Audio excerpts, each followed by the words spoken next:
কলকাতা টিভিতে আপনাদের সকলকে স্বাগত। আপনাদের সঙ্গে রয়েছে আমি অঙ্কুর। আপনারা দেখছেন ধর্মযুদ্ধ 2024। এখনো পর্যন্ত 57টি কেন্দ্র গোটা দেশে এবং আমাদের রাজ্যে 9টি কেন্দ্রে ভোট পড়ছে এবং তাতে সর্বশেষ যে পার্সেন্টেজ আমরা দেখতে পেয়েছি সেখানে প্রায় আমাদের যে 9টি কেন্দ্র সেই সপ্তম দফায় 9টি কেন্দ্রে গড়ে 58.46% ভোট পড়েছে। এর মধ্যে বসিরহাটে সবচেয়ে বেশি পার্সেন্টেজ ভোট 66.76, আর সেই বসিরহাটের সন্দেশখালী এই মুহূর্তে নতুন করে উত্তপ্ত হয়ে উঠেছে। আপনাদের জানি রাখি তৃণমূল কংগ্রেস এবং বিজেপির কর্মী সমর্থকদের মধ্যে গন্ডগোল, এবং সেই গন্ডগোলকে কেন্দ্র করে যথেষ্ট উত্তপ্ত এলাকা।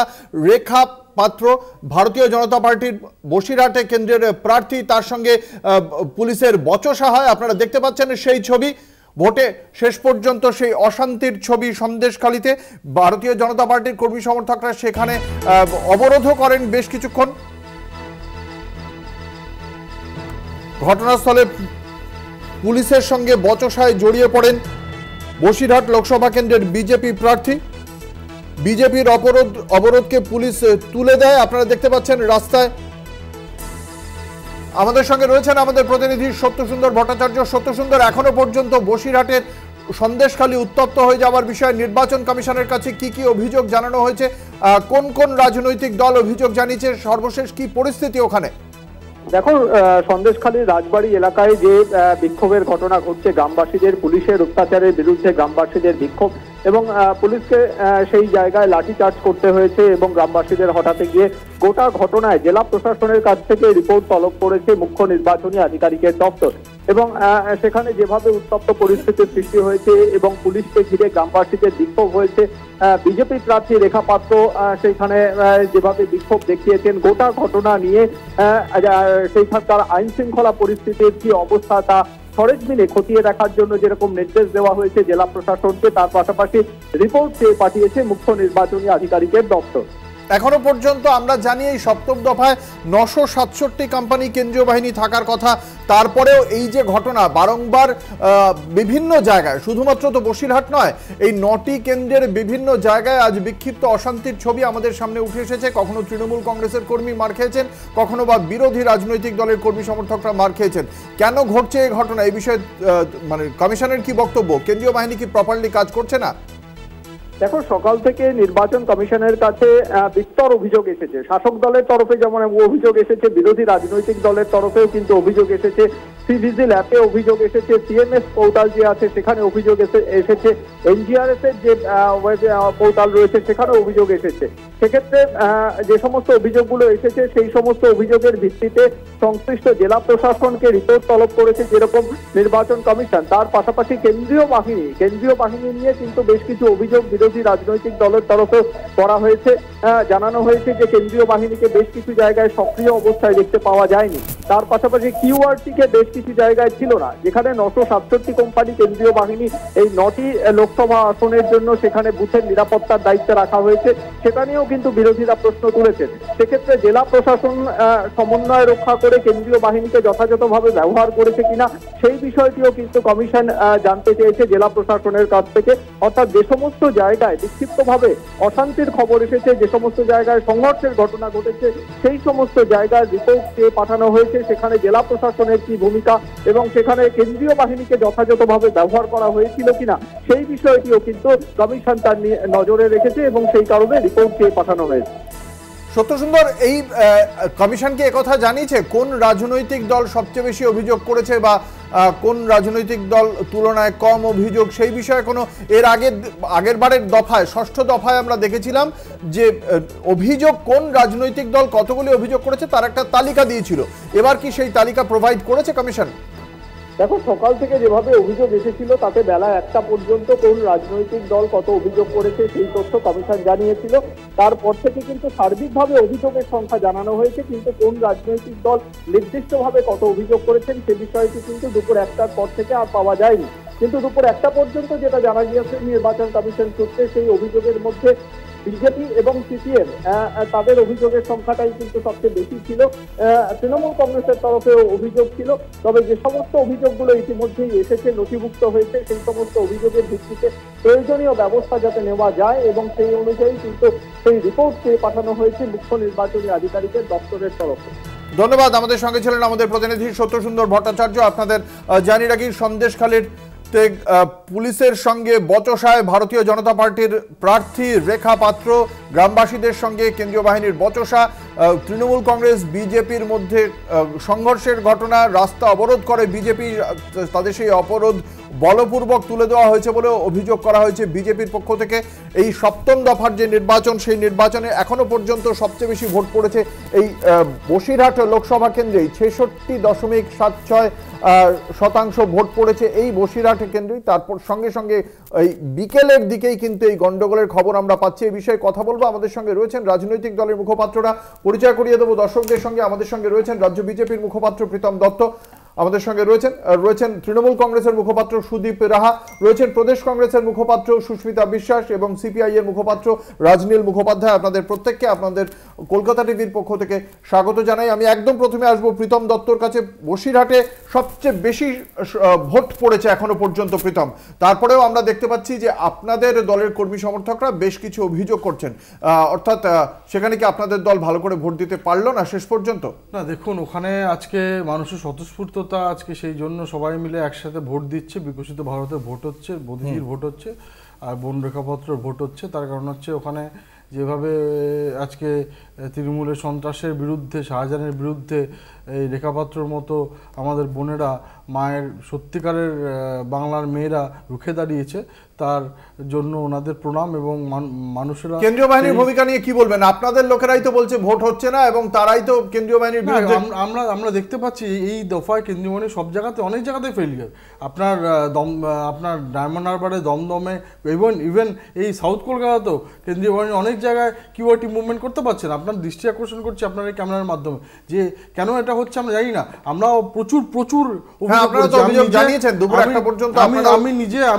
আমি নিজে এখনই আপনাকে দেখিয়ে দিতে পারবো, মানে police observer, election observer, general observer এবং এসপি ডায়মন্ড হারবারকে আমি অন্তত মানে প্রায় 70টার বেশি অভিযোগ আমি করেছি। আমাদের প্রার্থী অভিজিৎ দাস ববিকে সে ফলতাতে সকালবেলা থেকে আটকে রাখা হয়েছে, একবার করে আটকাচ্ছে, একবার করে ছাড়ছে। ওখানে অবাধে লুট চলছে, অবাধে, কোনো কিউআরটি ফোর্স মুভমেন্ট হচ্ছে না, কোনো কিছু হচ্ছে না। ওখানে চুপচাপ বসে রয়েছে এই কেন্দ্রীয় বাহিনী। কেন, কিসের জন্য আমরা জানি না। আমরা বারবার তার কমপ্লেন জানাচ্ছি। অর্থাৎ আপনাদের অভিযোগে খুব একটা কোনো কাজ হয়নি। বিরোধী দলনেতা যে কথা বলেছিলেন সেই অনুযায়ী কাজ যে হলো না সেটা অন্তত বোঝা গেল। আসবো সুদীপ রাহা, তৃণমূল কংগ্রেসের মুখপাত্রের কাছে। আজকে এই সপ্তম দফা এতটা অশান্ত হয়ে উঠছে এবং সবচেয়ে বেশি অভিযোগ আপনাদের দলের বিরুদ্ধে, কেন? দেখুন, 9টা কেন্দ্রে নির্বাচন হচ্ছে, আর এমন 9টা কেন্দ্রে নির্বাচন হচ্ছে, আমি সকাল থেকে যেটা বলছি যে এই হারের আর্তনাদ বিরোধী দল তারা এই ন্যারেটিভ সেট করে নিয়েছে যে আজকে সারাদিন আমাদের আর্তনাদ করতে হবে, তাতে যদি কেন্দ্রীয় বাহিনীকেও দোষারোপ করতে হয় তাই করতে হবে। তাহলে এত বড় বড় কথা, সিআরপিএফ সিএপিএফ নামাবো, হ্যান করব ত্যান করব, ওরা পরোক্ষে বলার চেষ্টা করছে কেন্দ্রীয় বাহিনী তৃণমূলের কথায় চলছে। তাহলে সিআরপিএফ সিএপিএফ এর মন্ত্রীকে অমিত শাহ, তা অমিত শাহর কথা না শুনে যদি মমতা ব্যানার্জির কথা শোনে, তাহলে তো মোটামুটি আমরা ঠিক পথেই এগোচ্ছি যে আগামী দিন সিআরপিএফ সিআইএসএফ এর মন্ত্রী নিশ্চয়ই মমতা বন্দ্যোপাধ্যায়ের দলের কেউ হবে। ইন্ডিয়া যখন সরকার গঠন করবে 4ঠা জুনের পরে, বিজেপির মৃত্যু ঘণ্টা বেজে গেছে। এই 9টা আসনে মৃত্যু ঘণ্টা বেজেছে কি বাজেনি 4ঠা জুন আমরা দেখতে পারবো। কিন্তু শুধু একটা বিষয় যেটা দেখতে পাচ্ছি, বিরোধী প্রত্যেকটি রাজনৈতিক দলের পক্ষ থেকেই বলা হচ্ছে যে যখনই তাদের প্রার্থীরা তাদের সব জায়গায় এজেন্ট বসেছে কিনা দেখতে যাচ্ছে, তখন তৃণমূল কংগ্রেসের কর্মী সমর্থকরা গো ব্যাক স্লোগান দিচ্ছে। এটা কেন হবে? একজন প্রার্থীকে কেন বাধা দেওয়া হবে? দেখুন, প্রার্থীকে কোথাও বাধা দেওয়া হয়নি। প্রার্থী যারা ওখানে গিয়ে বুথে ভেতরে গিয়ে ভোটারদের প্রভাবিত করার চেষ্টা করছেন তাদেরকে বাধা দেওয়া হয়েছে। বুথে ঢুকে কেউ একজন গরিষ্ঠ নেতা, আমি বলছি যদি এরকম গরিষ্ঠ নেতা গিয়ে কারোর কলার টেনে ধরেন তাহলে তার তো প্রতিক্রিয়া হবে, তার একটা প্রতিক্রিয়া হবে, সেই প্রতিক্রিয়াই বরানগরে হয়েছে। আর আমি বিজেপি নেতাদেরকে বলবো যে বিজেপি নেতাদের কিন্তু বাংলা থেকে একটু সাবধানে থাকতে হবে। তার কারণ বিগত 1 দশক ধরে 18টা সাংসদ ছিল 19 সাল থেকে, আবাসের টাকা বন্ধ, 100 দিনের কাজের টাকা বন্ধ, পেট্রোলের দাম বেড়েছে, ডিজেলের দাম সে আমরা জানি, রান্নার গ্যাসের প্রচার করে আর সময় নেই, আমরা জানি। আমি আসবো প্রীতম দত্তের কাছে, প্রীতম কি আলোকপাত করতে চাইছিলেন? একটা কথা বলে আমি শুধু একটা কথা বলে শেষ করি, সেটা হচ্ছে সাধারণ মানুষ তো সারা বছর বিজেপির নেতাদের পায় না, শুধু ভোটের সময় পায়, তাই ক্ষোভ দেখিয়েছে যখন বুথে এসেছে বিজেপির দেখি নেতারা। প্রীতম উত্তর। আমার জাস্ট একটা লাইন উত্তর, এই 9টা জায়গায় তৃণমূলের ব্যাপক নাকি সংগঠন আছে, সব জায়গায় জিতে রয়েছে, তাহলে কেন এত বাধা? তাহলে কেন প্রার্থীদের এত গুরুত্বপূর্ণ প্রশ্ন আসবে বামেদের কাছে। আজকে আপনাদের যারা প্রার্থী, বামেদের প্রার্থীরাও বিভিন্ন জায়গায় বাধাপ্রাপ্ত হয়েছেন, গো ব্যাক স্লোগান শুনেছেন, কি কারণ? আমার একটাই বক্তব্য, সুদীপরা বারবার বলছে যে তারা 9টার মধ্যে 9টাই জিতবে। আমি তাদেরকে এখন থেকেই বলছি হার্টিয়েস্ট কংগ্রাচুলেশনস, কিন্তু তারা যদি এতটাই কনফিডেন্ট থাকে তাহলে হঠাৎ করে কেন প্রার্থীদের বাধা দিচ্ছে? ইলেকশন কমিশন তাদেরকে রাইট দিয়েছে প্রতিটা বুথে ঘোরার জন্য, তা সেটা কি তৃণমূল কংগ্রেসে যারা কর্মচারী আছে, কর্মচারী বলছি কারণ প্রাইভেট লিমিটেড কোম্পানি তো একটা, যারা কর্মচারী আছে রাস্তায় যারা ঘুরছে, কেন প্রার্থীদের কেন বাধা দিচ্ছেন? কি কারণে এটা হচ্ছে বলে আপনারা মনে করছেন? তারা বুঝতে পারছে যে তাদের পায়ের তলা থেকে মাটিটা সরে যাচ্ছে, আর কিচ্ছু না। তারা বুঝতে না না আরে সুদীপ ভাই, তুমি যখন বলছো মিথ্যে কথাগুলো, যখন তুমি বলছো এই কাউকে আটকানো হয়নি, টিভিতে মিডিয়াতে প্রতিটা জায়গাতে রিপোর্ট করা হচ্ছে তন্ময় ভট্টাচার্যকে আটকানো হয়েছে, সৃজনকে আটকানো হয়েছে, নিরাপত্তা সর্দারকে আটকানো হয়েছে, তুমি বলছো ভাই করেনি, তাহলে এর থেকে বড় মিথ্যেবাদী আর কে হবে? তৃণমূল সরকার সবসময় মিথ্যে কথা বলেছে, লোকজন মিথ্যে কথা বলছে। নির্বাচন একেবারে শেষ পর্যায়ে পৌঁছে গিয়েছে, আর মাত্র ঘন্টা দেড়েক মতো রয়েছে ভোট দেওয়ার সময়, নির্ধারিত সময়, তারপরে হয়তো একটুখানি এক্সটেন্ডেড হবে। আপনারা কিভাবে দেখছেন এত ইনসিডেন্ট কেন, কি কারণ? প্রথমত বলি, প্রীতম একটা কথা বললো, ওই কথাটার মানে বুঝতে পারলাম না। সত্যিকারের মেয়ে রেখা পাত্র, সত্যিকারের মেয়ে একমাত্র রেখা পাত্র, আর কেউ সত্যিকারের বাংলার মেয়ে নয়, সত্যিকারের বাংলার মেয়ে, এরকম একটা লাইনও বলেছে। সত্যিকারের বাংলার মেয়ে, বাংলার মেয়ে সবাই, মানে মিথ্যেকার যারা তারাও বাংলারই মেয়ে। তা সেই জায়গায় দাঁড়িয়ে আমি বলবো, অবশ্যই আমার অভিনন্দন জানাবো রেখা পাত্রকে, যেন সে জিততে পারে। সে অনেক লড়াই করছে, সে যে দলেরই থেকে পর্দা রাখ, আচ্ছা বেশ, এখান থেকে দাঁড়াক। কংগ্রেস খুশি হবে রেখা পাত্র জিতলে? না না না, খুশি হবে না। না না, যেভাবে অধীর চৌধুরী বলেন, আচ্ছা ঠিক আছে, আপনি শুভেচ্ছা দিয়েছেন। আমি শুভেচ্ছা বার্তা, বেশ, তারপরে বলুন। আমি শুভেচ্ছা বার্তা দিয়েছি জেতার জন্য। বারাসাতে কাকলি ঘোষদাসকে একইভাবে শুভেচ্ছা জানাবেন? হ্যাঁ নিশ্চয়ই জানাবো, নিশ্চয়ই জানাবো। এবার ব্যাপারটা সবাই বাংলার মেয়ে, তো বাংলার মেয়ে যারা যারা বাংলার মেয়েদের সবাই শুভেচ্ছা জানাবো। এবার বিষয়টা হচ্ছে তো মমতা ব্যানার্জি, হ্যাঁ বাংলার মেয়ে মমতা ব্যানার্জি। এবার বিষয়টা হচ্ছে সারা দিন ধরে শুভেন্দু অধিকারী বিভিন্ন রকম ডেট দেয়, বিভিন্ন রকম একদম সিচুয়েশনের লাস্ট এন্ড পয়েন্ট পর্যন্ত নিয়ে গিয়ে কনক্লুশন ড্র করে দেয়। আজকে সারা দিনে এত ঘটনা ঘটছে, কোথায় একটা স্টেটমেন্ট নেই, কোথায় গেল? হঠাৎ করে উবে গেল নাকি জানি না, কোথায় গেল? আমি সকাল থেকে দেখতে পাচ্ছি না কোনো স্টেটমেন্ট নেই। আজকে সন্দেশখালিতে আগুন জ্বলছে, আজকে কালকে ভাঙড়ে উত্তপ্ত ভাঙড়, কালকে রাত্রিবেলা রিসরায় ঝামেলা হয়েছে, সিপিএম এর সমস্ত এজেন্টদের তুলে শাসানো হয়েছে। ভোট নেই রিসা বলছি, ওই যে বিরাটিতে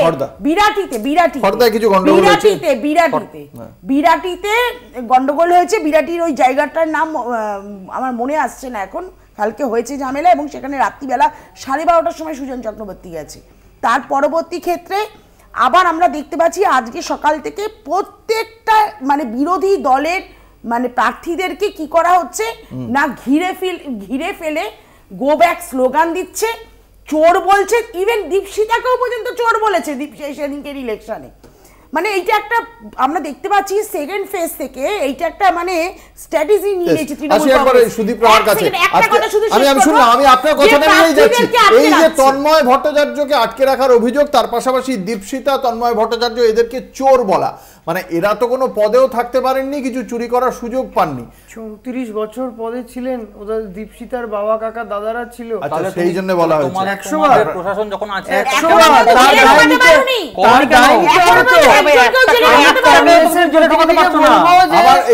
বার কেন্দুয়াতে কংগ্রেস করবার অপরাধে যার হাতটা কেটে নিয়েছিল তার পরিবারকে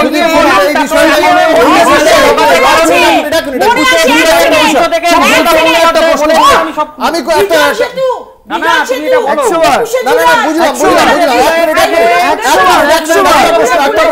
সুদীপের কাছে একটা প্রশ্ন, ছোট্ট বিজ্ঞাপনী বিরতি, সঙ্গে থাকুন, দেখতে থাকুন ধর্মযুদ্ধ 2024।